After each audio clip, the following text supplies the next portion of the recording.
Viewers, listeners, YouTubers और सभी पत्रकार बंधुगण, पुलिस अधिकारीगण, मैं बिग बॉस का सुपर हीरो स्वामी ओम जी आपको ये बताना चाहता हूं कि उमर खालिद ने जो आज ये नाटक किया है कॉन्स्टिट्यूशन क्लब में, उसका पर्दाफाश में करने जा रहा हूं और इसका शीर्षक होगा स्वामी ओम जी ने उमर खालिद का पर्दाफाश किया।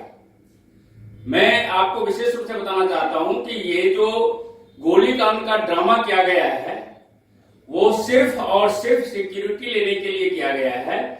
और ये बात मैं नहीं कहता हूं, बल्कि कन्हैया कुमार ने अपने किसी दोस्त को इस घटना के बाद खुद बताया है कि हम लोगों ने ये प्लानिंग की थी। कन्हैया कुमार, प्रशांत भूषण वगैरह जो लोग उसमें शामिल हुए थे कि हम लोग इस तरह से, ऐसे तो पब्लिसिटी मिलेगी नहीं, ऐसे तो हमको खौफ से मुक्ति मिलेगी नहीं, ऐसे तो हमको सिक्योरिटी मिलेगी नहीं। तो इसका सबसे बेहतर रास्ता यह है कि अपने ही आदमी को एक देसी 7 बोर का देसी कट्टा देकर के, पिस्तौल देकर के उससे ड्रामा करवा दो।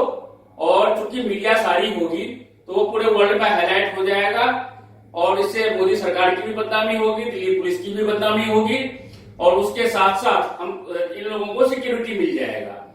मैं भारत सरकार से और खास तौर पर मधुर वर्मा जो डीसीपी हैं नई दिल्ली पार्लियामेंट स्टेट थाने की, उनसे मैं विशेष रूप से और अमूल्य पटनायक से मैं ये प्रार्थना करता हूं कि भाई सबसे पहले आप उमर खालिद को, कन्हैया कुमार को, प्रशांत भूषण जैसे जो देशद्रोही लोग हैं जिन्होंने मिलकर के ये सारा प्लानिंग तैयार किया है और प्रधानमंत्री को, दिल्ली पुलिस को, गृह मंत्रालय को बदनाम करने की साजिश रची है, सबसे पहले आप इनको गिरफ्तार करो। जिसका जो इसमें शामिल है, जो वहां पर आराम से प्यार से वो पिस्तौल को रख करके गया है, वो तो गिरफ्तार हो ही जाएगा, क्योंकि ये तो इन्हीं के तो आदमी हैं। 2 जूता लगेगा उमर खालिद को, 1 मिनट में बता देगा कि वो कहां पर छिपा हुआ है। ये जो 60 लोगों का जो एसआईटी आपने बनाया है, इसकी कोई जरूरत ही नहीं है भाई। इतना पुलिस फोर्स को का टाइम बर्बाद क्यों कर रहे हो? मैं आप लोगों को मैं ये बताना चाहता हूं कि ये एक बहुत बड़ा साजिश है। ये उमर खालिद, ये कन्हैया कुमार, ये प्रशांत भूषण, ये देशद्रोही लोग, ये लोग नक्सली सरगना हैं। मैं तो बल्कि जो हमारे सैनिकों को, इन लोगों के इशारे पर जो हमारे सैनिकों को मारा गया, उन सैनिकों, उन शहीदों के परिवार वालों से मैं ये कहता हूं कि आप, सरकार में तो हिम्मत है नहीं, पुलिस में तो हिम्मत है नहीं कि इन लोगों को जेल में सजा सके। तो इसका एक ही रास्ता है कि जिस तरह से कलबुर्गी को, जिस तरह से गौरी लंकेश को, जिस तरह से बाकी देशद्रोहियों को आप लोगों ने मारा है, उसी तरह से इसको भी गोली मारो। इसको गोली खाने की इसको जरूरत है।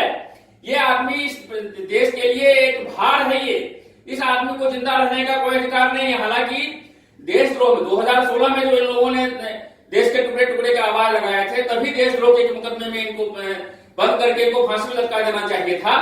लेकिन ये जो देशद्रोही जो जजेस बैठे हैं हाईकोर्ट से लेकर के सुप्रीम कोर्ट तक, कांग्रेस के और विपक्षी दलों के जो चमचे बैठे हुए हैं, इन लोगों ने इनके केस को दबा दिया, इनको सारी छूट दे दी।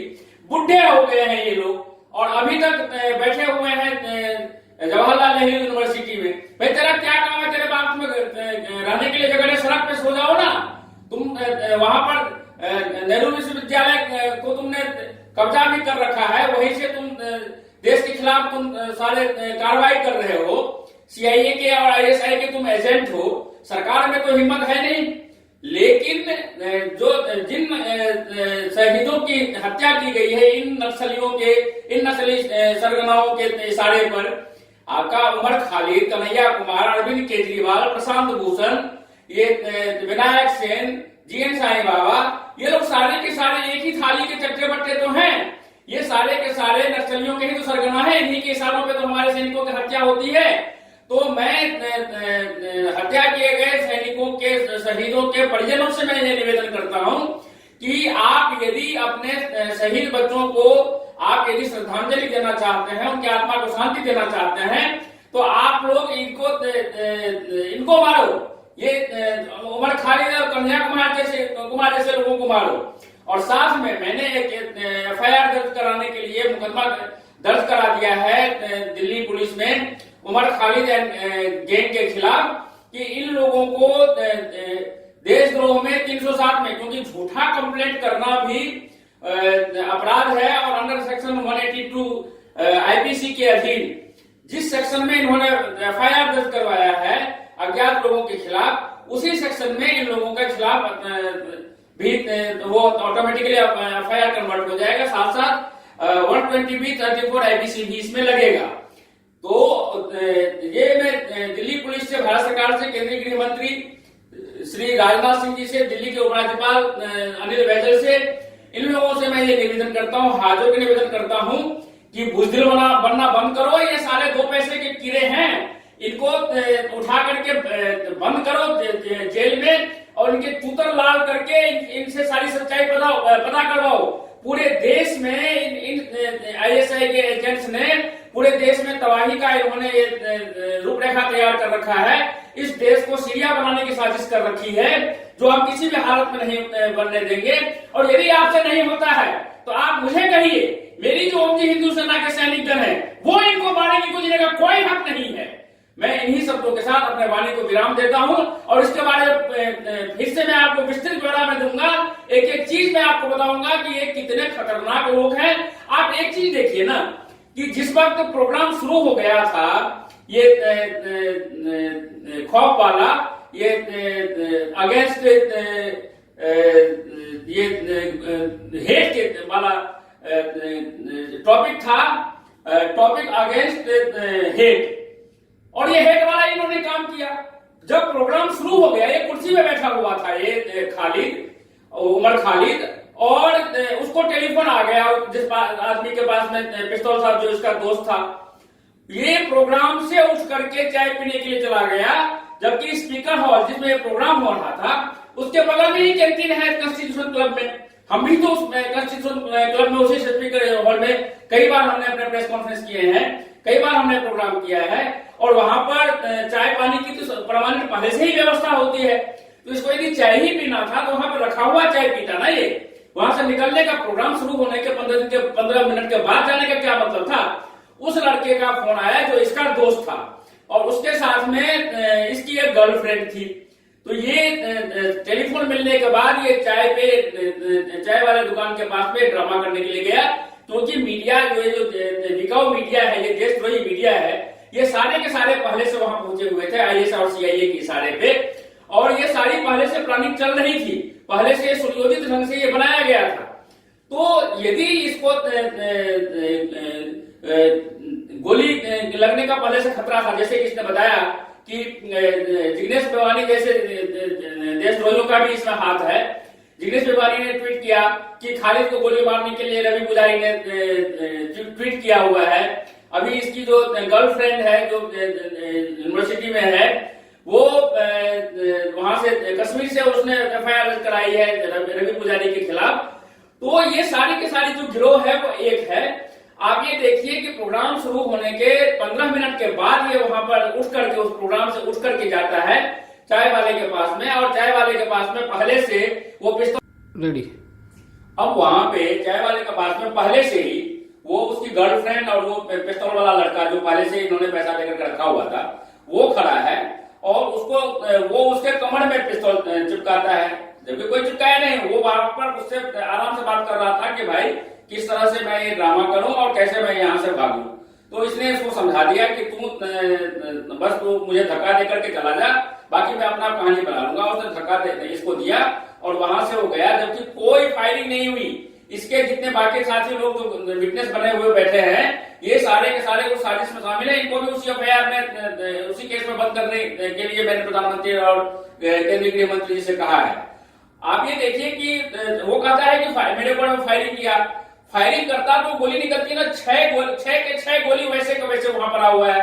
वो कहता है कि वो वहां पे उसको पिस्तौल को वो फेंक करके चला गया। यदि फेंकता तो कंक्रीट वाले फुटपाथ है, उस पर खरोच तो आती, कोई खरोच नहीं, आराम से रख करके वो गया है। और वो वहां से इसके इतने दोस्त थे, सैकड़ों दोस्त थे वहां पे उमर खालिद के। यदि वो हमलावर होता तो उसके दोस्त लोग उसको पकड़ते नहीं क्या? जबकि वो चप्पे चप्पे में वहां पे वैसे भी पुलिस रहती है। आप ये देखिए कितनी बड़ी साजिश है कि इसने जानबूझ करके, इसके आयोजक ने पुलिस को इन्फॉर्म नहीं किया। बड़े भाई तुम्हारे ऊपर में थ्रेट था तो पुलिस को तो मैं भी छोटा मोटा भी प्रोग्राम करता हूं, यहां तक कि मैं किसी से मिलने भी जाता हूं कॉन्स्टिट्यूशन क्लब, तो मैं पहले डीसीपी को और 100 नंबर पे मैं कॉल करके जाता हूं, मैं वहां पहुंच रहा हूं, पुलिस का बंदोबस्त कीजिए। और मेरे पहुंचने से पहले वहां पर पूरी पुलिस की फौज खड़ी रहती है। तो इनको पता था कि यदि पुलिस से ये इजाजत मांगेंगे तो पुलिस फोर्स वहां होगी, ये ड्रामा नहीं हो पाएगा। इसीलिए इन्होंने पुलिस को इन्फॉर्म ही नहीं किया। एक एप्लीकेशन तक 2 लाइन का लेटर तक लिख कर भेजे, टेलीफोन तक नहीं किया, 100 नंबर का कॉल तक नहीं किया हुआ था कि यहाँ पर इनका प्रोग्राम है और इनको खतरा है। तो ये जो सारा साजिश है, इस साजिश का पर्दाफाश करने के लिए मैं आज प्रधानमंत्री से भी मिला हूं, केंद्रीय गृह मंत्री से भी मिला हूं। इसीलिए क्योंकि मधुर वर्मा डर रहे हैं उसको गिरफ्तार करने में, दिल्ली पुलिस कमिश्नर डर रहे हैं, एसपी डर रहे हैं, तो मैं इन लोगों से मिलकर के इन पे प्रेशर लगा रहा हूं कि इनको गिरफ्तार करो और गिरफ्तार करना पड़ेगा झूठा कंप्लेंट करने के और ये दिल्ली पुलिस और प्रधानमंत्री को बदनाम करने की साजिश रचने के अपराध में इनको गिरफ्तार करने के खिलाफ देशद्रोह का मुकदमा दर्ज करो, एनएसए में इसको बंद करो। और यदि तुम्हारे पास का नहीं है तो हमको इजाजत दो, हमारे पर कोई कार्रवाई मत करो। मेरी उम्मीद हिंदू सेना के जो लड़के लड़कियां हैं ये इसको जहन्नुम में पहुंचा देंगे, क्योंकि इसको जीने का कोई हक नहीं है। ये इस देश का दुश्मन है, इस देश को सीरिया बनाने की साजिश में लगा हुआ है। मैं सभी शहीद सैनिकों के परिजनों से मैं अपील करता हूं, जिस तरह से पुलवामा की गौरी लंकेश वगैरह को आपने मारा है, उसी तरह से इन देशद्रोहियों को भी मारिए, नहीं तो ये देश को बर्बाद कर देंगे, सीरिया बना देंगे। ये सब के साथ मैं अपने वाणी को यहाँ विराम देता हूँ। भारत माता की जय, वंदे मातरम, जय हिंदू राष्ट्र। हमारे YouTube चैनल दैनिक विजय न्यूज़ को सब्सक्राइब करें, साथ ही बेल आइकन को प्रेस करें ताकि हमारे सभी अपडेट सबसे पहले आपको मिल सकें।